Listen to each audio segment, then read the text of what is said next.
I haven't had much chance to reflect it on this channel, but among the genres you will see me immediately flock to is horror games. I love the genre and everything in it. It can go from the wonderful resource management of survival horror, to having to use your brain and environment as you sneak past an unstoppable stalker while having the means to defend yourself, to even being a monster slayer that is just as squishy as your demonic enemies.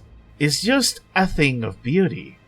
So you can imagine the big smile on my face when Carrion released. The game is billed as a reverse horror game, meaning that rather than you trying to survive a monster and escape a hostile and dangerous place, you get to be the monster, and all the dangers and fun benefits that come with it. But before we get too far ahead of ourselves, let's go ahead and cover the basics. In Carrion, you get to play as the titular monster, a creature I can best describe as the lovechild of John Carpenter and H.P. Lovecraft, a fleshy shoggoth breaking out of a containment tube after being seemingly unconscious, slithering your way out of containment until you are finally loose in the main areas of this facility with a single goal in mind: consume any living creature within the reach of your tendrils and break out into the outside world. And that's literally it. This is one of those instances where less is more, and whatever actual backstory behind this creature or the scientist group trying to contain it could be becomes all the more disturbing thanks to your own imagination filling in the blanks.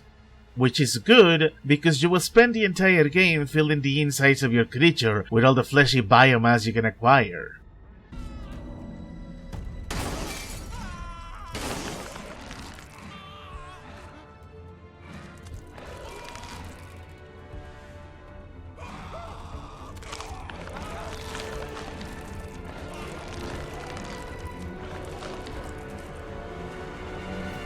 But of course, this is easier said than done. This may be a horror game where you get to be the monster, but that doesn't mean the staff working the facility cannot fight back, or that the place itself is unprotected.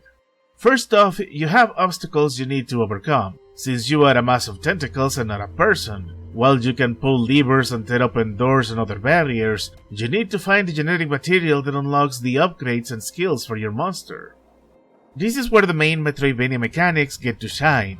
Each new skill allows you to break through barriers or navigate through obstacles you usually wouldn't be able to, giving you a reason to return to previous areas to get 100% completion, or in this case, to completely destroy each of the main areas.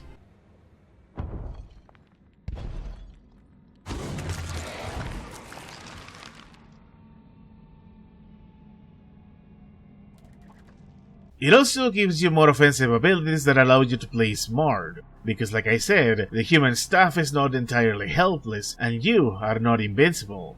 To balance things out and encourage you to play smart, the monster gets damaged quite easily. Gunshots chip away at your biomass, and heavier weapons like machine guns or flamethrowers can tear you apart in an instant.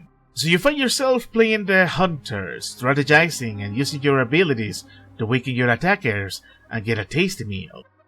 This leads into the very intense and very organic gameplay moments, no pun intended, where you can be in a tight spot, low health, and then use your environment to your advantage to start picking your opponents one by one, and then fight yourself back at full strength.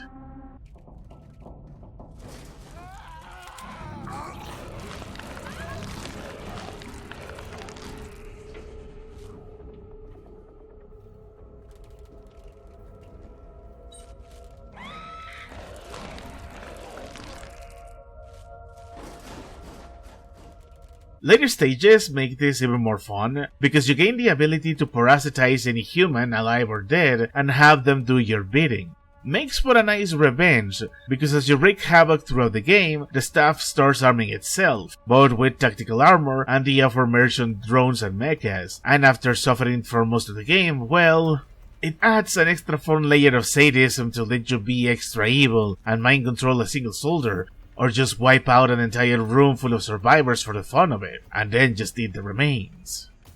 One detail I appreciate is that just consuming biomass and growing larger is not all there is to the monster. You have 3 levers to your monster, each of them has their own exclusive skills, and each of them can only be used as that specific form. So whenever you may need to shrink yourself into a previous form, the game is kind enough to have a deposit of infected water for you to deposit your biomass level. Resolve whatever puzzle you got on you, and then get back on track. And that's about all there is to the gameplay loop. In fact, the game is quite short. Even playing normally, getting stuck, and even hunting for 100% completion, I did everything the game had to offer in about 8 hours. Some of you may be wondering, wouldn't that be a negative? I'd say yes and no. Depending on how much you spend on buying this game, you could feel like there is not much to see or do. On the other hand, a game with this kind of gameplay loop is better off letting you have the right amount of fun so it ends at the right time and doesn't overstay its welcome. So what else does the game have to offer then? What can I talk about next? Well, the story and some extra details, of course. Like I said before, there isn't really that much in terms of textual story. The only thing you will hear from the facility staff is their screams of agony as you eat them, but the game uses a lot of visual cues. The implication via flashbacks is that the monster was discovered by an expedition team with some of the worst biohazard protections I've ever seen. Then, at some point, the creature was captured, split up, and experimented on, which explains the DNA samples you gather over the course of the game to upgrade yourself. Or it could also be parts of the creature that were separated when it was captured. Either way, there comes an extra layer to the horror knowing the monster is the player character. Because in-universe, this means it has the intelligence of a player, aka human-level intellect, very sentient intelligence, or at least sentient enough to know what to do and where to move.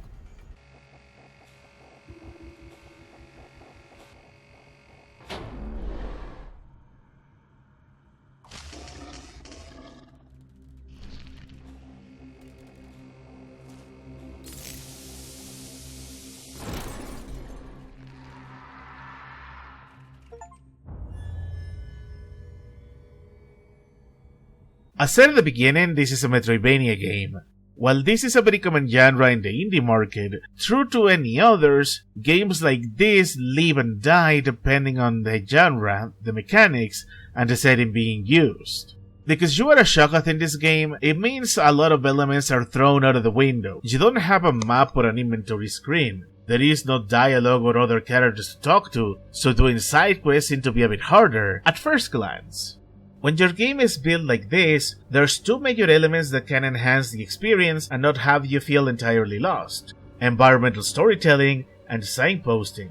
Both are a big part of the narrative. The former manifests itself with taking a look at what kind of research facility this is. It's clearly a military base, there are uranium mines, they got a junkyard, and they even got a high-tech advanced warfare facility where a lot of weapons and deadly traps are developed.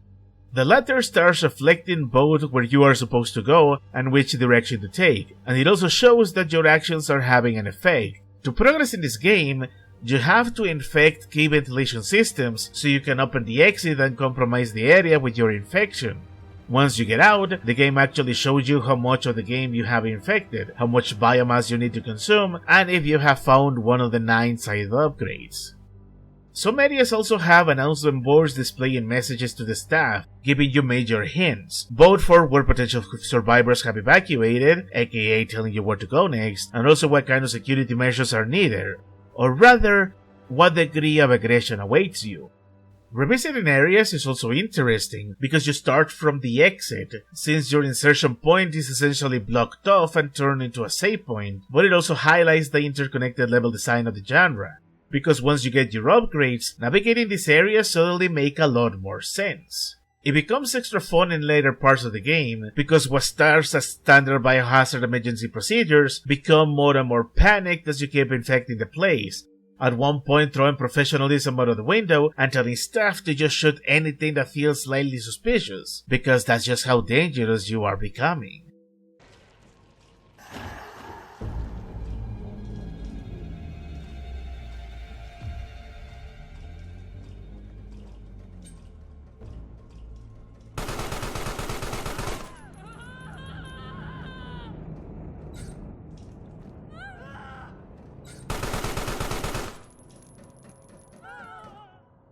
You may be thinking, I'm spoiling things by going into this much detail, but the reality is the plot of this game is open to interpretation, so I'm only giving out a surface level read of it. Plus, I am staying true to my no spoiler policy by not showing you how to get to certain places and certain key things. This is one of those games you need to play so you can get an idea of what's going on. and the satisfaction of being the villain of the story. So if I haven't made it clear by now, I fully recommend this game. Full price, sell price, humble bundle, no matter. Play it please. It may be on the shorter side, but it is offering that one thing I'm starting to actively search for in my games. Giving me something I haven't seen before, or something I don't see often in other titles. I always find it a bit sad how often modern gamers keep pushing the idea of the first time playthrough being the only one that matters, and that subsequent playthroughs are never as good. I disagree. While experiencing a great game for the first time is magical, giving it further playthroughs can be just as good, if not even better. Going into the game again now that you know what to do, where to go, and understanding context you didn't get before reveals a new layer to your games.